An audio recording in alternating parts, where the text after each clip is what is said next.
કેમ છો મારા મિત્રો? સમાચાર સવારમાં આપનું સ્વાગત છે। વિડીયોમાં જોડાયેલા નવા દર્શકો ચેનલને સબસ્ક્રાઇબ કરી લો અને જૂના દર્શકો વિડીયોને લાઇક કરી દો। તો ચાલો જોઈએ આજના તાજા અને સૌથી મોટા સમાચાર। વરસાદને લઈ આવી ગયા રાહતના સમાચાર। જુલાઈની શરૂઆતમાં ભારે વરસાદ બાદ ચોમાસું નબળું પડતા ગરમી અને બફારો વધ્યો છે। હવામાન વિજ્ઞાનીઓએ સેટેલાઇટ તસવીરો દ્વારા રાહતના મોટા સમાચાર આપ્યા છે। બંગાળની ખાડીમાં મજબૂત વેધર સિસ્ટમ સક્રિય થઈ છે, જે આગામી 2 થી 3 દિવસમાં ઓડિશા અને પશ્ચિમ બંગાળ તરફ આગળ વધશે। આ સિસ્ટમના પ્રભાવથી ચોમાસું ફરી સક્રિય બનશે અને દેશના અનેક વિસ્તારોમાં સારો વરસાદ પડવાની શક્યતા વ્યક્ત કરવામાં આવી છે। રથયાત્રા પહેલા મોટું ઓપરેશન। ગુજરાતમાં રથયાત્રા પૂર્વે એટીએસ એ મોટી કાર્યવાહી કરી પાટણના સિદ્ધપુરમાંથી 5 શંકાસ્પદ ઇસમોને ડિટેન કર્યા છે। અગાઉ ગુજરાત અને મધ્યપ્રદેશ એટીએસના સંયુક્ત ઓપરેશનમાં આતંકી સંગઠન જૈશ એ મોહમ્મદ સાથે સંકળાયેલા 8ની ધરપકડ કરાઈ હતી। આ જ કનેક્શનના આધારે સિદ્ધપુરમાં સઘન સર્ચ ઓપરેશન ચલાવી વધુ પૂછપરછ હાથ ધરાઈ છે, જેથી રથયાત્રામાં વિઘ્ન નાખવાનું ષડયંત્ર નિષ્ફળ બનાવવામાં આવ્યું છે। પેટ્રોલ ડીઝલના ભાવમાં થશે વધારો। વૈશ્વિક બજારમાં ક્રૂડ ઓઇલના ભાવ $85 પ્રતિ બેરલ નજીક પહોંચી ગયો છે, જેથી ભારતમાં પેટ્રોલ, ડીઝલ, એલપીજી અને સીએનજીના ભાવ ફરી વધવાની આશંકા છે। વાસ્તવમાં ભારત તેની જરૂરિયાતનો મોટા ભાગની હિસ્સો આયાત કરે છે, એટલા માટે ઇન્ટરનેશનલ ભાવ વધતા જ ઘરેલું કિંમતો પર દબાણ વધ્યું છે। અમેરિકા-ઈરાન યુદ્ધને લઈને સ્થિતિ એકવાર ફરી બગડી શકે છે। ભારતીય સેના લાંબા યુદ્ધ માટે તૈયાર। ઓપરેશન સિંદૂર બાદ ભારતે સંરક્ષણ ખરીદીની પેટર્ન બદલીને ટૂંકા નહીં પણ લાંબા મલ્ટીલેવલ યુદ્ધની તૈયારીઓ શરૂ કરી છે। છેલ્લા 14 મહિનામાં રક્ષા મંત્રાલયે 9.80 લાખ કરોડથી વધુના 55 પ્રસ્તાવોને મંજૂરી આપી છે। આ સોદાથી સેનાના લોજિસ્ટિક્સ અને હથિયારો મજબૂત થશે। બીજી તરફ ભારતે 2025-26માં વિક્રમી 38,000 કરોડ રૂપિયાની સંરક્ષણ નિકાસ કરીને નવો ઇતિહાસ પણ રચ્યો છે। ગુજરાતમાં ડમી સ્કૂલિંગ કૌભાંડનો પર્દાફાશ। રાજકોટના જસદણની આલ્ફા સ્કૂલમાં માસૂમ બાળકીના રહસ્યમય મોત બાદ શિક્ષણ વિભાગની તપાસમાં મોટો ધડાકો થયો છે। ડીઓના સત્તાવાર રિપોર્ટ અનુસાર આ સંકુલમાં નવોદય અને સૈનિક શાળાની તૈયારી કરતા રાજ્યના 31 શહેરોની વિવિધ શાળાઓના 700 ડમી વિદ્યાર્થીઓ ગેરકાયદેસર રીતે ભણતા હોવાનો પર્દાફાશ થયો છે। સંચાલકોની ઘોર બેદરકારી સામે આવતા અહેવાલ ગાંધીનગર નિયામકને સોંપાયો છે। ઊંઝાના જીરુ વરિયાળીને મળ્યો જીઆઈ ટેગ। ઊંઝાના જીરુ વરિયાળીને જીઆઈ ટેગ મળ્યો છે। આ મોટી સિદ્ધિ બાદ હવે બંને ઉત્પાદનોને વિશિષ્ટ ભૌગોલિક ઓળખ અને વેલ્યુ વધશે। જીઆઈ ટેગ મળ્યા બાદ ઊંઝાનું જીરુ અને વરિયાળી ભૌગોલિક બ્રાન્ડ તરીકે ઓળખાશે। જણાવીએ કે હાલમાં ભારત સરકારની જીઆઈ રજિસ્ટરમાં 400થી વધુ ઉત્પાદનો નોંધાયેલા છે, જેમાં ગુજરાતની ગીર કેસર કેરી, ભાલિયા ઘઉં, કચ્છી ખારેક અને અમલસાડી ચીકુ જેવા ઉત્પાદનો સામેલ છે। હવે શાળાઓમાં મળશે સેક્સ એજ્યુકેશન। કેન્દ્ર સરકારે સુપ્રીમ કોર્ટમાં જણાવ્યું છે કે દેશભરની શાળાઓમાં સેક્સ એજ્યુકેશન શરૂ કરવાની તૈયારી ચાલી રહી છે। સુપ્રીમ કોર્ટની મંજૂરી બાદ તેનો અમલ થઈ શકે છે। નવી શિક્ષણ નીતિ 2020 મુજબ એનસીઈઆરટીને અભ્યાસક્રમ તૈયાર કરવાની ભલામણ કરવામાં આવી છે।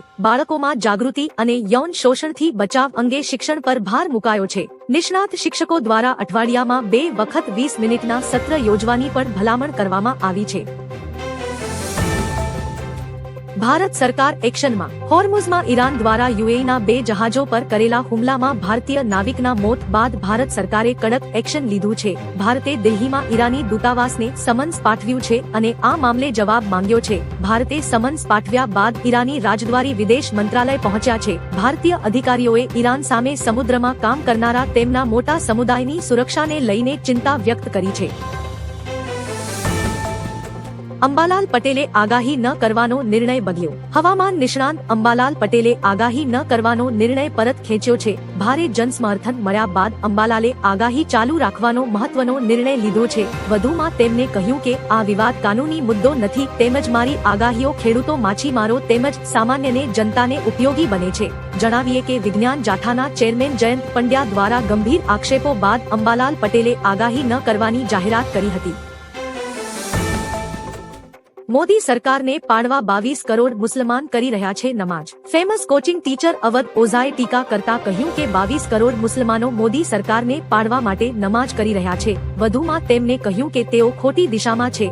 દેશની જનતા પાકિસ્તાન અને મુસલમાનો વિરુદ્ધ નેતાઓના નિવેદનો પર તાળી વગાડે છે। નેતા પણ તેનો ખૂબ ફાયદો ઉઠાવે છે। જો રાજકારણીઓ રાષ્ટ્રીય આવક વિશે વાત કરશે તો જનતા સૂઈ જશે। પાકિસ્તાન ભૂખ્યો અને નગ્ન દેશ છે, તેની સામે લડીને શું મળશે? અદાણી તારા ઘર આગળ થાંભલા નાખ। ખાનગી કંપનીઓના વીજપોલ માટે સરકારની નવી વળતર નીતિ સામે મોરબીમાં ખેડૂતોએ ઉગ્ર આંદોલન શરૂ કર્યું છે। અંદાજે 1200 થી 1500 ખેડૂતો અને મહિલાઓએ કલેક્ટર કચેરી સુધી રેલી યોજી વિરોધ પ્રદર્શન કર્યું હતું। ખેડૂતોએ સરકારના 2 ગણા વળતરના પરિપત્રને ફગાવી 4 ગણા વળતરની માંગ કરી છે। મહિલાઓએ અદાણીના પાવર પ્રોજેક્ટ સામે પોસ્ટરો સાથે ગરબે રમી આક્રોશ ઠાલવ્યો હતો। કહ્યું કે અદાણી તારા ઘર આગળ થાંભલા નાખ। એલપીજી ગ્રાહકો માટે ખાસ સમાચાર। દેશભરના નાના વ્યવસાય માલિકો, સ્ટ્રીટ ફૂડ વિક્રેતાઓ, વિદ્યાર્થીઓ, ભાડુઆતો અને સ્થળાંતરિત કામદારો માટે એલપીજીની પહોંચ ટૂંક સમયમાં પહેલા કરતા વધુ સરળ બની શકે છે। રાજ્ય સંચાલિત તેલ કંપનીઓ હવે ઘરેલું અને વ્યાપારી ગ્રાહકો બંને માટે હળવા વજનના 10 કિલોગ્રામના સંયુક્ત એલપીજી સિલિન્ડર ઉપલબ્ધ કરાવવાની તૈયારી કરી રહી છે। જો આ દરખાસ્ત મંજૂર થાય છે તો તે લાખો લોકોને નોંધપાત્ર રાહત લાવશે। રથયાત્રામાં સુરક્ષા વ્યવસ્થાનું ભવ્ય રિહર્સલ। અમદાવાદમાં આવતીકાલે 16 જુલાઈના રોજ યોજાનારી 149મી જગન્નાથ રથયાત્રા પૂર્વે પોલીસે સઘન સુરક્ષા રિહર્સલ હાથ ધર્યું હતું। આ સુરક્ષા વ્યવસ્થામાં 31,000થી વધુ પોલીસ કર્મચારીઓ અને 50થી વધુ વાહનો જોડાયા હતા। યાત્રાના સમગ્ર રૂટ પર બાજ નજર રાખવા માટે 3300થી વધુ અત્યાધુનિક સીસીટીવી કેમેરા ગોઠવવામાં આવ્યા છે। શંકાસ્પદ પ્રવૃત્તિને રોકવા માટે પ્રથમ વખત ફેસ રેકગ્નિશન ટેકનોલોજીનો પણ વ્યાપક ઉપયોગ કરવામાં આવશે। અંબાલાલ પટેલના સમર્થનમાં નીતિન પટેલ। અંબાલાલ પટેલ દ્વારા હવે આગાહી નહીં કરુંની જાહેરાત બાદ નીતિન પટેલે ખુલ્લું સમર્થન આપ્યું છે। તેમણે કહ્યું કે હું અંબાલાલને છેલ્લા 20 વર્ષથી ઓળખું છું અને તેઓ નિસ્વાર્થ ભાવે લોકસેવા માટે આગાહી કરે છે। અગાઉ પણ રાજ્ય સરકારને જરૂર પડતી તો તેમનો સંપર્ક કરતી હતી। નીતિન પટેલે કહ્યું કે જેમને આગાહી ન માનવી હોય તે ન માને, પરંતુ વિશ્વાસુને આગાહી મળતી રહેવી જોઈએ। સાથે જ નિર્ણય પરત ખેંચવા વિનંતી કરી। સરકારી કર્મચારીઓ માટે સારા સમાચાર। ગુજરાત સરકારે 1 એપ્રિલ 2005 પહેલા ભરતી પ્રક્રિયા પૂર્ણ થઈ હોવા છતાં વહીવટી અથવા કાનૂની કારણોસર બાદમાં નિમણૂક પામેલા કર્મચારીઓને જૂની પેન્શન યોજના OPSનો લાભ આપવા પ્રક્રિયા શરૂ કરી છે। પેન્શન નિયામક કચેરીએ તમામ વિભાગો પાસેથી પાત્ર કર્મચારીઓની વિગતો મંગાવી છે। અંદાજે 60,000 કર્મચારીઓને આ નિર્ણયથી લાભ મળી શકે છે। માહિતીની ચકાસણી બાદ પાત્ર કર્મચારીઓને OPSનો વિકલ્પ આપવામાં આવશે। પરબધામમાં અષાઢી બીજના મેળાની તડામાર તૈયારીઓ। જૂનાગઢ જિલ્લાના ભેસાણ તાલુકામાં આવેલા પરબધામ ખાતે અષાઢી બીજના ભવ્ય લોકમેળાની તૈયારીઓ જોરશોરથી ચાલી રહી છે। છેલ્લા 250 વર્ષથી યોજાતા આ મેળામાં આ વર્ષે 10 થી 12 લાખ ભક્તો ઉમટી પડે તેવી શક્યતા છે। 15,000થી વધુ સ્વયંસેવકો અને 450થી વધુ રસોઈ કાઉન્ટરો દ્વારા ભક્તોને સેવા આપવામાં આવશે। 16 જુલાઈએ ગાદીપતિ કરસનદાસ બાપુ ધ્વજારોહણ કરી મેળાનું ઉદ્ઘાટન કરશે। વીમા કંપનીને ફટકાર, ખેડૂતને 4 લાખ વીમો। રાજ્ય ગ્રાહક વિવાદ નિવારણ આયોગે ખેડૂતોના હિતમાં મહત્વનો ચુકાદો આપ્યો છે। આયોગે સ્પષ્ટ કર્યું કે વીમા કંપનીઓ વિના પુરાવે કે પોલિસીમાં ન હોય તેવી કલમના આધારે દાવા ફગાવી શકે નહીં। બોટાદના ગઢડા તાલુકાના ખેડૂત બુધાભાઈ ગાબુના વીજ કરંટથી મૃત્યુના કેસમાં વીમા કંપનીની અપીલ ફગાવીને જિલ્લા આયોગનો ₹4 લાખ વીમો ચૂકવવાનો આદેશ યથાવત રાખ્યો છે। લોર્ડ્સમાં ભારતનો ઐતિહાસિક વિજય। ભારતીય મહિલા ક્રિકેટ ટીમે લોર્ડ્સના ઐતિહાસિક મેદાન પર ઇંગ્લેન્ડ સામે 270 રનની ભવ્ય જીત મેળવી ઇતિહાસ રચ્યો છે। લોર્ડ્સ ખાતે રમાયેલી પ્રથમ મહિલા ટેસ્ટ મેચમાં ભારતે બંને ઇનિંગ્સના આધારે ઇંગ્લેન્ડને 457 રનનો વિશાળ લક્ષ્યાંક આપ્યો હતો। જવાબમાં ઇંગ્લેન્ડની આખી ટીમ માત્ર 186 રનમાં સમેટાઈ ગઈ। ભારતીય મહિલા ટીમે લોર્ડ્સમાં પ્રથમ ટેસ્ટ જીતનાર ટીમ તરીકે પોતાના નામે ઐતિહાસિક સિદ્ધિ નોંધાવી છે। ટ્રમ્પની મોટી જાહેરાત. ટ્રમ્પે હોર્મુઝ સ્ટ્રેટમાંથી પસાર થતા તમામ કાર્ગો જહાજો પર 20% ટેક્સ લગાવવાની જાહેરાત કરી છે. તેમણે જણાવ્યું કે અમેરિકા આ વ્યાપારી દરિયાઈ માર્ગની સુરક્ષા કરશે, તેથી સુરક્ષા પાછળ થતો ખર્ચ જહાજો પાસેથી વસૂલવામાં આવશે. અમેરિકા હવે ગાર્ડિયન ઓફ ધ હોર્મુઝ સ્ટ્રેટની ભૂમિકા ભજવશે. ટ્રમ્પે સ્પષ્ટ કર્યું છે કે ઈરાનના જહાજો અને તેના ગ્રાહકોને આ સ્ટ્રેટનો ઉપયોગ કરવાની મંજૂરી આપવામાં આવશે નહીં.